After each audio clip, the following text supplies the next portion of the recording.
गाइजो media Sanjeev channel में आपका बहुत बहुत स्वागत है। आज हम आपको भारत के एक ऐसे संत के बारे में बताएंगे जिनकी प्रसिद्धि केवल भारत में ही नहीं बल्कि विश्व के कोने कोने में है। इनके फॉलोअर्स भारत के नहीं बल्कि विश्व के कोने कोने में पाए जाते हैं। जी हाँ, 1900 के आसपास एक बालक का जन्म होता है जिनका नाम पड़ता है लक्ष्मी नारायण शर्मा। जी हाँ दोस्तों, लक्ष्मी नारायण शर्मा। लक्ष्मी नारायण शर्मा उत्तर प्रदेश के अकबरपुर का एक गांव है। अकबरपुर नामक गांव में ये पैदा हुए थे और इनके पिता का नाम दुर्गादास शर्मा और माता का नाम कौशल्या देवी। जी हाँ दोस्तों, माता का नाम कौशल्या देवी, पत्नी का नाम राम बेटी। 1911 में यानी 11 वर्ष की अवस्था में इनका विवाह हो गया। उस समय इनके पत्नी की उम्र 8 वर्ष थी। पिता जो थे तो इनकी माता का देहांत हो गया, इसलिए गांव के तमाम लोगों ने कहा कि आप दूसरी शादी कर लीजिए। तत्पश्चात इनके पिता दूसरी शादी किए और बालक दुर्गा प्रसाद जो थे वो बालक का विवाह भी कर दिए। अब क्या था कि बालक का मन सांसारिक विषयों में नहीं लगता था, तो एक दिन ये घर छोड़ करके चले जाते हैं। गांव के कुछ लोग फिर उनके पिताजी को इनका पता बताते हैं। इनके पिताजी यानी दुर्गादास शर्मा लक्ष्मी नारायण शर्मा को घर ले आते हैं। लक्ष्मी नारायण शर्मा जिन्हें हम आज नीम करोली बाबा के नाम से जानते हैं।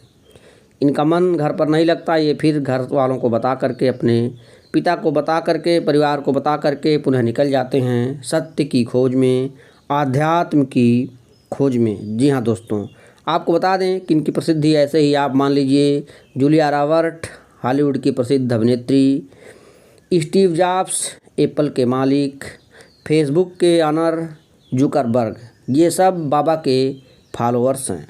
जी हाँ दोस्तों, कहानी के रूप में आपको बता दें कि कैसे नीम करोली बाबा बने। बात 1940 की है। जी हाँ दोस्तों, 1940 की बात है।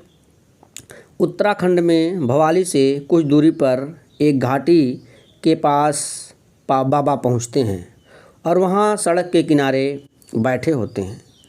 दूर पहाड़ी पे उन्हें शख्स दिखाई देता है और उसे पूरन कह कर के बाबा पुकारते हैं। कहते हैं बाबा कि पूरन यहाँ आओ। बाबा की बात सुनकर पूरन हैरान रह जाता है कि बाबा हमारा नाम कैसे जान गए। बाबा कहते हैं कि इन सब बातों को छोड़ो और मुझे भूख लगा है, जाओ अपने घर से कुछ खाने के लिए ले आओ।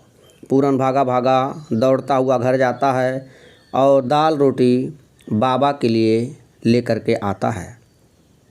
बाबा उसे खाते हैं, भोजन करते हैं। फिर बाबा पूरन से कहते हैं कि पूरन जाओ और गांव के कुछ लोगों को साथ लेकर के आओ। पूरन जाता है और गांव से 10-15 लोगों को लेकर के आ जाता है।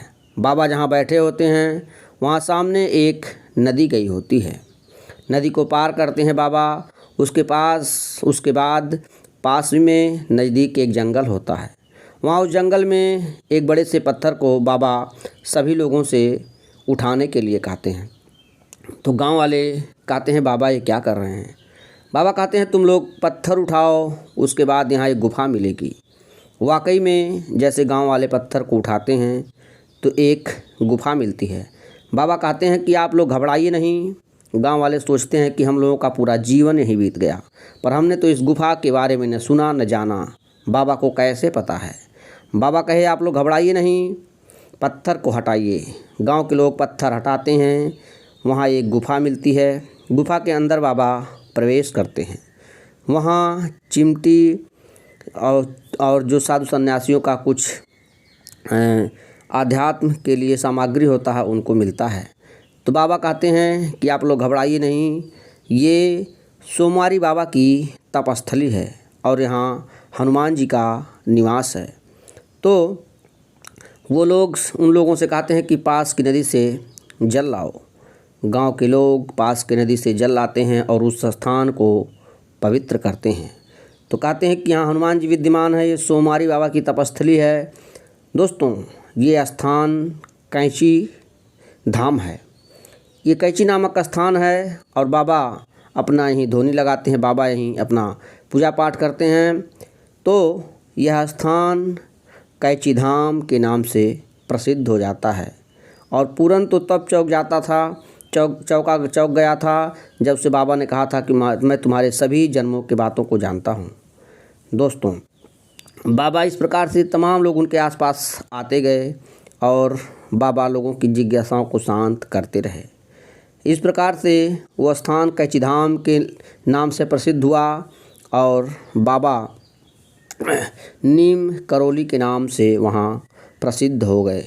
कैंची धाम में जो नीम करौली स्थान है, ये कैंची धाम आज दुनिया भर में प्रसिद्ध है। आपको बता दें कि बाबा के फॉलोअर्स स्टीव जॉब्स एप्पल के मालिक हैं, वो भी यहाँ आ चुके हैं और बाबा के भक्त बन चुके हैं। फेसबुक के मालिक जुकरबर्ग भी यहाँ आए कैंची धाम में और वो भी बाबा के स्थान पर आने के बाद उनकी ज़िंदगी सुधर गई। एक बार की वाक़या है जब जुकरबर्ग फेसबुक के जो ऑनर हैं बहुत परेशान थे। उन्होंने स्टीव जॉब्स से अपनी बात कही कि लगता है फेसबुक को बेच देना पड़ेगा। तो स्टीव जॉब्स ने कहा था कि मैं वहाँ होकर के आया हूँ, मेरी ज़िंदगी बदल गई है। आप भी भारत में कैंची धाम स्थान है, वहाँ जाइए और ज़रूर आपका भला होगा। तो बाबा तो उस समय समाधि ले चुके थे, लेकिन फेसबुक के मालिक जुकरबर्ग वहाँ आए थे, 2 दिन रुके थे। इसके बाद फेसबुक का परचम फहरा गया दुनिया में। तो इस प्रकार से जूलिया रॉबर्ट एक नाम आता है, वो भी वहाँ जाती हैं। अनेकों लोग हैं भारत की बड़ी हस्तियों में, सामान्य लोग जो वहाँ जाते हैं और बाबा के यहाँ मत्था टेकते हैं। तो इस प्रकार से जो नीम करौली बाबा हैं, अनेकों चमत्कार उन्होंने किए हैं। जी हाँ दोस्तों, अनेकों चमत्कार किए हैं। एक बार वो बिरला मंदिर दिल्ली में निवास कर रहे थे।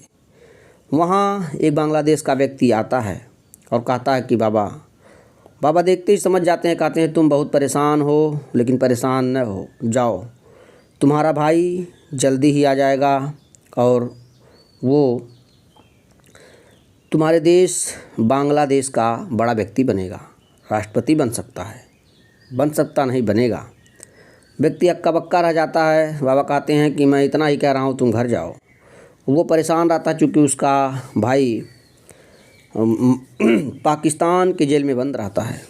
तो ऐसी 1 महीना के आसपास ऐसा कुछ समीकरण बनता है कि उसका भाई वहाँ से छूट जाता है और आता है और बांग्लादेश का राष्ट्रपति बनता है। बाद में पता चलता है कि शेख मुजीबुर रहमान बांग्लादेश के प्रथम राष्ट्रपति बने और उन्हीं का भाई बाबा से मिलने आया था।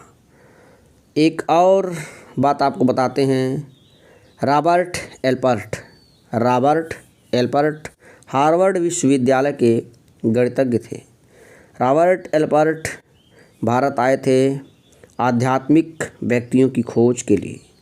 रॉबर्ट एल्पर्ट को एक व्यक्ति मिले जो नीम करौली बाबा के बारे में बताते हैं।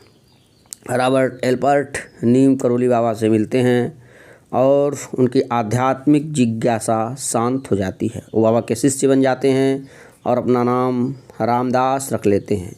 उन्होंने एक पुस्तक लिखा जिसका नाम है मिरेकल ऑफ लव लिखा है। उसमें उन्होंने बाबा से संबंधित अनेकों कहानियाँ कही हैं।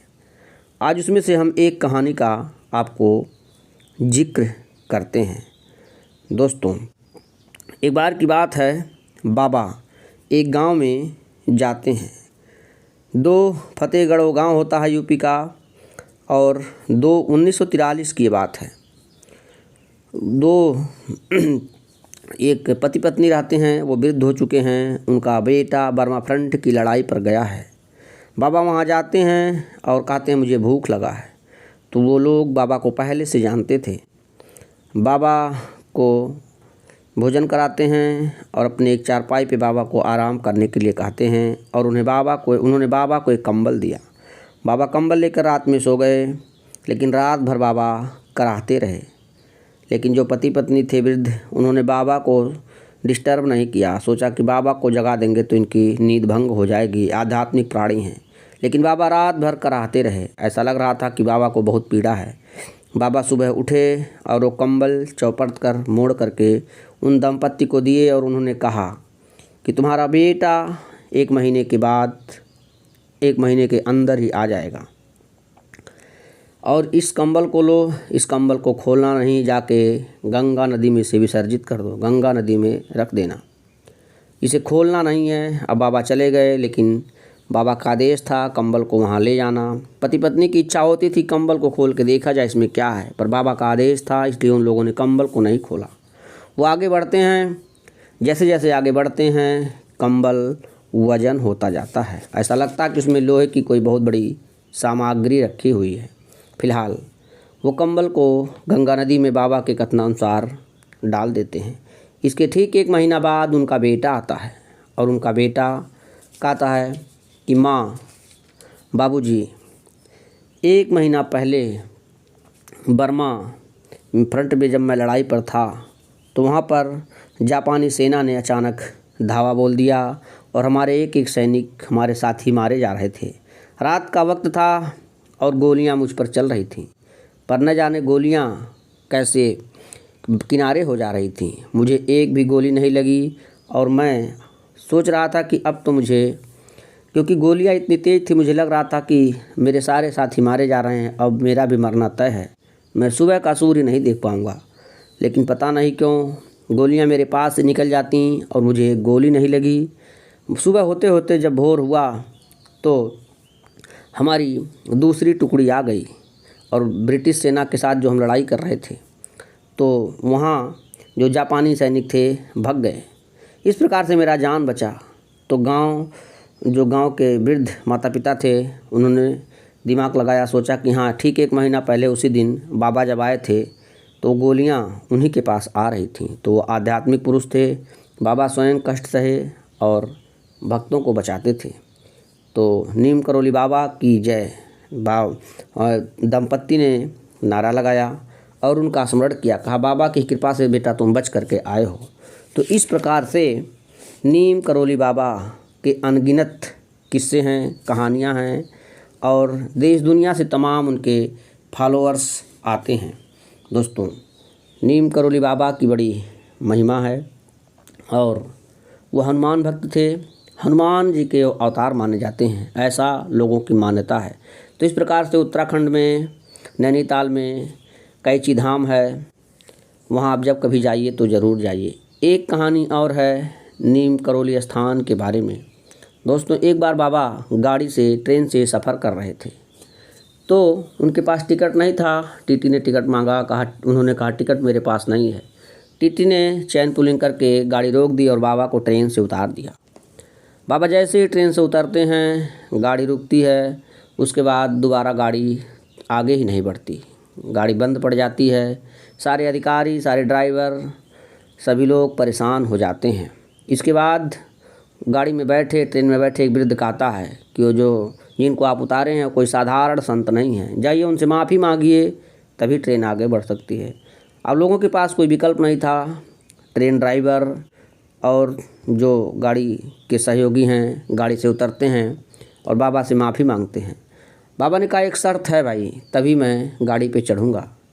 एक तो ये कि किसी संत को आप भविष्य में परेशान नहीं करेंगे, और दूसरी बात ये कि यहाँ एक स्टेशन आपको बनवाना है। दोनों शर्तें बाबा की मान ली गई। तो आज जहाँ बाबा रुके थे, जहाँ बाबा को उतारा गया था, वो नीम करोली स्थान है। तो नीम करोली स्थान पर एक रेलवे स्टेशन भी है। तो इस प्रकार से बाबा के अनगिनत किस्से हैं। जब कभी आपको मौका लगे तो आप कैची धाम उत्तराखंड में नैनीताल में आप अवश्य जाइए। ये वीडियो आपको कैसा लगा? Thanks for watching this video. Channel को सब्सक्राइब करें, बेल आइकन प्रेस करें एवं ढेर सारे अपने इष्ट मित्रों के साथ शेयर करना ना भूलें। बहुत बहुत धन्यवाद। Very very thanks.